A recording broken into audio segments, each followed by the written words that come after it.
Hello नमस्कार, मैं आपकी एजुकेटर सीमा गोस्वामी। बच्चों, आज आपको पढ़ाया जा रहा है संवैधानिक उपचारों का अधिकार।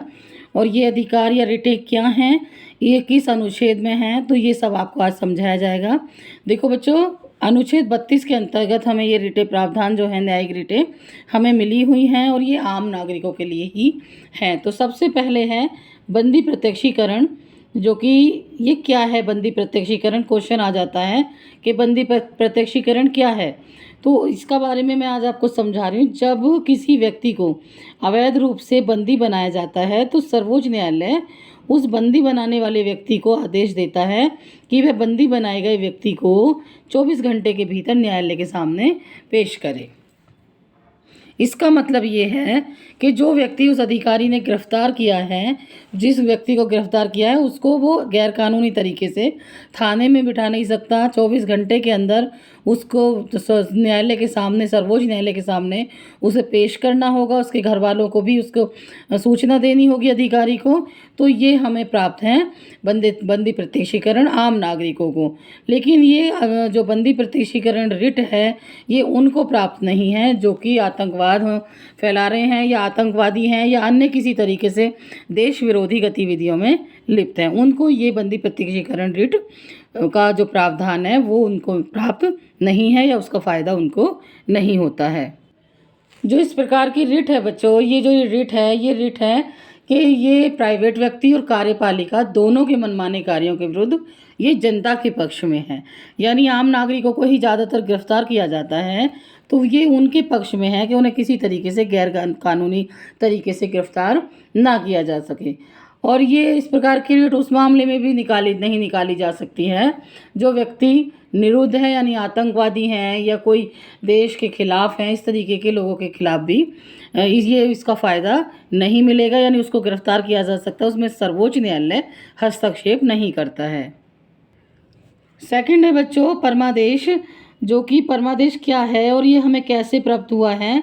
परमादेश, इसका मतलब है मैंडेमस। मैंडेमस का मतलब होता है, इसका अर्थ है हमारा आदेश।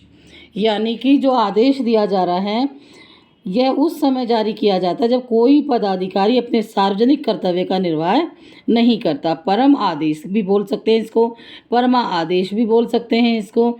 और मैंडेमस का मतलब यही है कि कुछ जैसे अधिकारी होते हैं, आपने देखा होगा ऑफिसों में होते हैं या कोई ऑफिसर्स हैं और जनता की सेवा के लिए वो नियुक्त किए गए हैं। अगर वो अपना कार्य ठीक से निर्वाह नहीं कर रहे हैं तो उनको ये आदेश दिया जा सकता है कि वो अपना कार्य ठीक से निर्वाह करें या ठीक से करें। जो किसी लोक कर्तव्य के लिए आबद्धकार हैं या सरकार के विरुद्ध भी सर्वोच्च न्यायालय इसको दे सकती है कि ये कार्य जनता की भलाई के लिए क्यों नहीं हो रहे हैं। यह रिट अवर न्यायालयों तथा अन्य न्यायालयों के विरुद्ध जारी की जा सकती है यदि वे अपने अधिकार का कार्य प्रयोग कर्तव्य का पालन नहीं करते हैं। ये रिटें राष्ट्रपति के विरुद्ध या राज्यपाल के विरुद्ध नहीं की जा सकती अगर इस तरीके की कोई उल्लंघन हुआ है। लेकिन जितने भी अधिकारी हैं उनके विरुद्ध आदेश दिया जा सकता है सर्वोच्च न्यायालय के द्वारा कि आप अपना कार्य ठीक से निर्वाह करें। थर्ड है बच्चों प्रतिषेध। यह निचली अदालत को ऐसा कार्य करने से रोकता है जो उसके अधिकार क्षेत्र से बाहर है। प्रतिषेध का मतलब है कि जो निचली अदालतें हैं उनको उन कार्यों करने से रोकता है जो उनके लेवल की नहीं है या जो उनके कार्य के अंडर नहीं आ रही हैं, तो उनको ये रोकता है। जैसे कि बच्चों आप ये समझो इसको ऐसे कि जैसे यह आदेश केवल उच्च न्यायालय या उच्चतम न्यायालय ही दे सकता है। यह आदेश केवल न्यायिक अधिकारियों के विरुद्ध जारी किया जा सकता है, यानी कि जो निचली अदालतों के अधिकारी हैं उनके विरुद्ध इसका आदेश को दिया जा सकता है। जब न्यायालय अधिकरण जो होते हैं किसी कार्यवाही है, जो न्यायालय के अधिकारी होते हैं, अधिकारीगण होते हैं, किसी कार्यवाही में मूल अधिकारों का उल्लंघन हो तो उच्चतम न्यायालय रिट जारी करता है कि ये आपके अधिकार क्षेत्र में नहीं है, तो आप इस पर फैसला नहीं सुना सकते या इस कार्य को नहीं कर सकते। ये होता है प्रतिषेध। इसके अलावा जो बच्चों आपका ये है उत्प्रेषण, ये क्या है।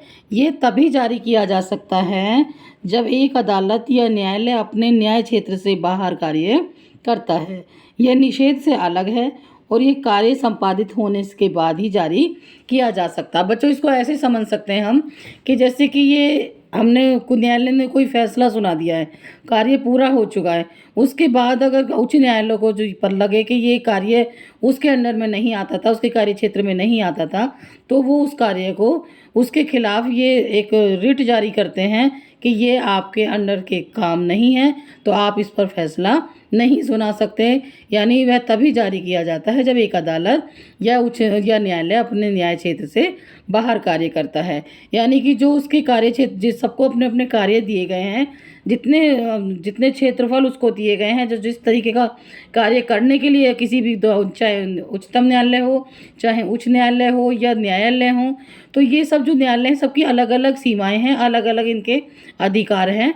तो जो भी ये निचली अदालतें अपने अधिकार क्षेत्रों से बाहर जाती हैं, तो उसको उच्चतम न्यायालय ये आदेश दे सकता है, और ये तभी दिया जाता है जब कार्य संपूर्ण हो गया हो, न्याय आ गया हो या फैसला सुना दिया गया हो। इसके अलावा बच्चों, जो संविधान के निर्माता थे, उन्होंने यानी कि डॉक्टर भीमराव अंबेडकर जी ने अनुच्छेद 32 को संवैधानिक उपचारों का अधिकार कहा है, यानी संविधान की आत्मा या हृदय बताया है।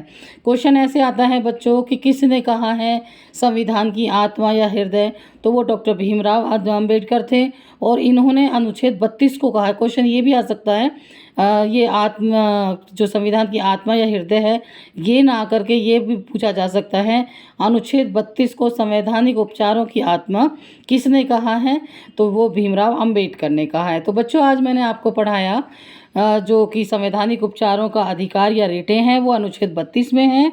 ये पहला है बंदी प्रत्यक्षीकरण, यानी किसी व्यक्ति को अगर 24 घंटे का आपने गिरफ्तार किया है तो 24 घंटे के अंदर कोर्ट में पेश करना पड़ेगा। परमादेश ये उन्हें दिया गया है जो पदाधिकारी हैं, जो अपना कार्य ठीक तरीके से नहीं कर रहे हैं आम जनता के लिए। थर्ड है आपका प्रतिषेध, ये प्रतिषेध उन अदालतों को दिया जाता है, उनके अधिकार क्षेत्रों को रोका जाता है जो अपने अधिकार क्षेत्रों से बाहर कार्य कर रहे हैं। अधिकार परीक्षा यह है कि एक व्यक्ति को एक जन कार्यालय में काम करने के लिए मना करता है जिसका अधिकार उसे नहीं है। यानी कि जो व्यक्ति अधिकार परीक्षा है, जबकि एक व्यक्ति अगर किसी ऑफिस में कार्य कर रहा है और वो ये कह रहा है मैं ही अकेला यहाँ पे कार्य करूँगा, ये मेरी मर्जी है, मुझे अधिकार मिला है, तो ऐसा नहीं है। वहाँ पे सभी व्यक्तियों को काम करने का अधिकार होगा। इसके अलावा बच्चों, जो आपको दिया गया उत्प्रेषण, यानी वह यह तभी रिट जारी की जा सकती है जबकि न्यायालय अपने न्याय से बाहर कार्य करता है, और यह निषेध है, यानी इसको इस तरीके कार्य नहीं कर सकता कोई न्यायालय, और यह कार्य संपादित होने के बाद ही रिट जारी की जा सकती है। तो बच्चों, मैंने आज आपको संवैधानिक उपचारों का अधिकार पढ़ाया और बहुत अच्छे से समझाया। मुझे उम्मीद है कि आपको समझ में आया होगा। और भी कुछ आपको पढ़ना है तो प्लीज़ लाइक शेयर कर दीजिए, और जो कुछ भी पढ़ना आप कमेंट बॉक्स में लिख सकते हैं कि आपको क्या पढ़ना है। धन्यवाद।